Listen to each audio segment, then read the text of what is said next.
ইতিহাস, ঐতিহ্য, সংস্কৃতি এবং অর্থনীতি সব দিক দিয়ে সাতক্ষীরা জেলা যেমন প্রসিদ্ধ, তেমনি প্রাকৃতিক সৌন্দর্যের দিক থেকেও সাতক্ষীরাকে এগিয়ে রাখা যায়। তাই দেখে নেব স্লোগানে আমরা যে সারা বাংলাদেশ ঘুরে বেড়াচ্ছি, এবার হচ্ছে সাতক্ষীরা জেলা। তো সাতক্ষীরা জেলার ঐতিহাসিক, ঐতিহ্যবাহী এবং দর্শনীয় স্থানগুলো আপনাদের ঘুরে ঘুরে দেখাবো। তো চলেন একসাথে উপভোগ করা যাক।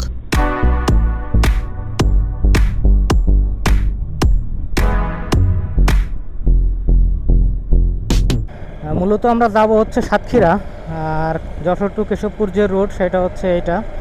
এখন বাজে হচ্ছে সকাল 10:30, আর আমরা ম্যাপ সেট করে নিচ্ছি হচ্ছে সাতক্ষীরা, কি যেন এটা বলে, যে জোড়া শিব মন্দির আছে, ছয়ঘরিয়া জোড়া শিব মন্দির, সেখানে আমরা ম্যাপটা সেট করে নিচ্ছি।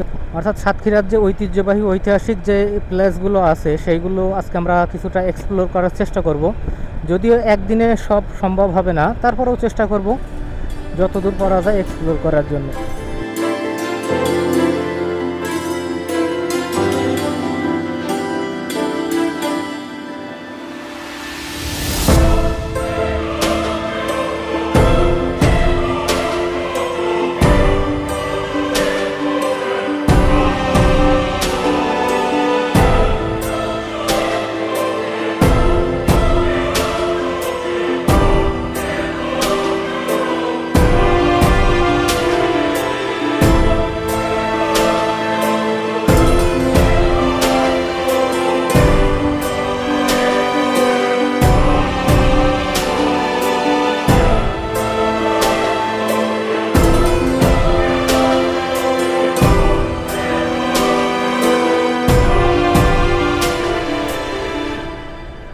তো এই মুহূর্তে আমরা আছি হচ্ছে এখন মনিরামপুর বাজারে।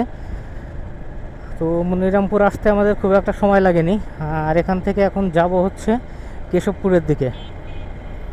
তো যাই হোক, এখন মনিরামপুর থেকে কেশবপুরের রোডে আমরা চলে আসছি, আর এখান থেকে একটানা চলে যাব হচ্ছে কেশবপুর, এবং কেশবপুর থেকে আমরা আবার ডানে চলে যাব, সেটা হচ্ছে সাতক্ষীরা রোডে বা খুলনা সাতক্ষীরা বাইপাস রোডে আর কি। তো আমরা মূলত সাতক্ষীরাকে আমরা ম্যাপে সেট করে রাখিনি, ম্যাপে সেট করে রাখছি হচ্ছে যে আমরা যে ডেস্টিনেশনে যাব, অর্থাৎ ছয়ঘরিয়া যে জোড়া শিব মন্দির আছে সেখানে। আর একে একে আমরা আরও যে ঐতিহ্যবাহী ঐতিহাসিক বা দর্শনীয় স্থানগুলো আছে সেইগুলো সব এক্সপ্লোর করার চেষ্টা করব। তো আপাতত ওইটাকে আমরা, অর্থাৎ ছয়ঘরিয়াকে আমরা সেট করে রাখছি ম্যাপে। আর এখন আমাকে দেখাচ্ছে হচ্ছে যে 1 ঘন্টা সময় লাগবে এখান থেকে, অর্থাৎ যেভাবে যাচ্ছি এইভাবেই যদি যাওয়া যায় তাহলে 1 ঘন্টা সময় লাগবে। তা মোস্ট প্রবলি 1 থেকে 1.5 ঘন্টার ভিতরে আমরা পৌঁছাই যাব ইনশাল্লাহ। এই যে দুই পাশে যে ধানের ভুঁই দেখা যাচ্ছে না বন্ধু, এইগুলো সব হচ্ছে তো ওই যে মাছের ঘের, মানে এই সিজনে ধান করেছে, আর সামনের সিজনে হচ্ছে যে ইয়ে করবে ঘের সব। হ্যাঁ, সব এই দেখ, সব ঘের, সব দেখ, 2-4 পাশ দিয়ে ওই যে ইয়ে দেওয়া আছে, বান দেওয়া আছে, এখানে সব মাছ চাষ হবে। আমি যখন বর্ষা সিজনে আসছিলাম, এসব পানি আর পানি, কোনো ফসল নেই। হ্যাঁ, নিচে এবং ওই যে মাছ চাষ হয়, চিংড়ি চাষ হয় বা অন্যান্য পাঙ্গাস চাষ বা এসব মাছ চাষ হয় আর কি। তো আমরা কেশবপুর বাজারে প্রবেশ করছি, আর এখন কেশবপুর বাজার ছাড়িয়ে আমরা আবার যাব হচ্ছে সাতক্ষীরার দিকে। তো যশোর সাতক্ষীরা হাইওয়েটা এটাও মোটামুটি স্মুথ, ওয়াইড একটু কম, বাট এই রোডটার মানে সৌন্দর্যটা অসাধারণ। আমি আগে যখন আসছিলাম তখনই অনেকটা ফিল করছিলাম, বিশেষ করে দুই পাশের গাছ থেকে শুরু করে, দুই পাশের পরিবেশ থেকে শুরু করে রোডটা মানে একেবারে ন্যাচারাল একটা রোড। তো এই জায়গাটা হচ্ছে যে বেতলা বলা হয়, আর এখান থেকে কিছু দূর গিয়ে আবার আমাদের ডাইনে যাইতে হবে, তারপরে হচ্ছে ছয়ঘরিয়া। অথচ গুগল ম্যাপ আমাদের দেখাচ্ছিল এখান থেকে আরও 6 কিলোমিটার পিছনে। ডিসগাস্টিং, মানে অনেকটা সময় নষ্ট হয়েছে শুধুমাত্র এই গুগলের চক্করে পড়ে। কারণ বারবার একই জায়গায় দেখাচ্ছে, আমরা রিভার্স ঘুরে আবার সেই একই জায়গায় যাইতেছি, এইভাবে আমাদের সময়টা নষ্ট হয়েছে আর কি।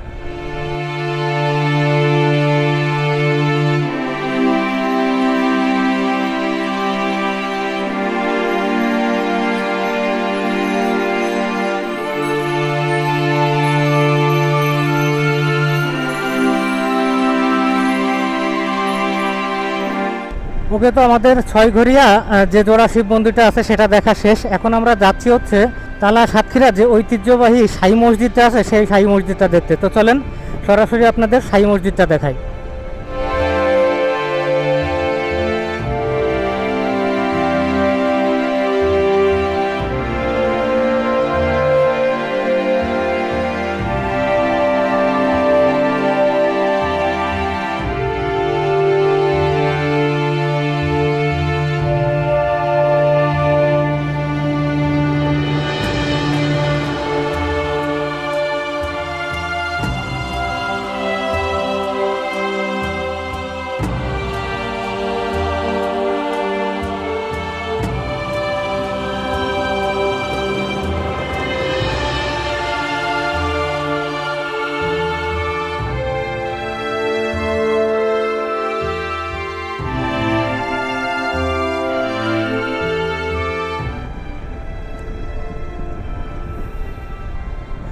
আচ্ছা, তালা সাতক্ষীরা সাই মসজিদ দেখা শেষে আমরা এখন চলে যাব সোনাবাড়িয়া মঠবাড়ি মন্দির দেখতে আসছি।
তো পুরো একটা জেলার ঐতিহ্যবাহী ঐতিহাসিক বা দর্শনীয় স্থানগুলো একটা দিনে বা একটা ট্যুরে তো শেষ করা সম্ভব না।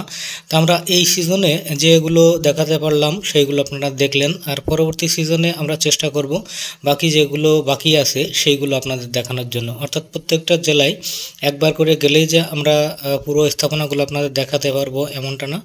তো যেগুলো বাকি আছে ইনশাল্লাহ পরবর্তীতে দেখাবো। তো এরকম ভিডিও আরও দেখার জন্য আমাদের সাথে থাকবেন, আমাদের চ্যানেলটা সাবস্ক্রাইব করে পাশে থাকবেন।